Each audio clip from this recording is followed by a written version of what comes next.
হাই everyone, আজি বহুত দিনৰ পিছত এটা মিনি ভ্লগ বনাইছোঁ। যিহেতু মই আগতে প্ৰায় বনাইছিলোঁ, কিন্তু আজি বহুত দিন ধৰি বনোৱা নাই, গতিকে ভাবিলোঁ আজি ৰাতিপুৱাৰ পৰাই ভ্লগটো ষ্টাৰ্ট কৰোঁ। এয়া ৰাতিপুৱা গা পা ধুই মেলি ল'লোঁ।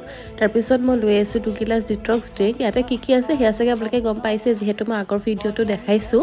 আৰু যদি আপোনালোকে প্ৰথমবাৰৰ কাৰণে মোৰ ভিডিঅ' চাই আছে, তেনেহ'লে পুৰণা ভিডিঅ'তে গম পাব। তেনেকুৱাতে এটা ফোন আহিলে, পাৰ্চেল এটা আহিছে, গতিকে এয়া পাৰ্চেলটো ল'বলৈ বুলি আহিলোঁ। আৰু মই অৰ্ডাৰ কৰিছিলোঁ ডট এণ্ড কি প্ৰডাক্টছ কিছুমান।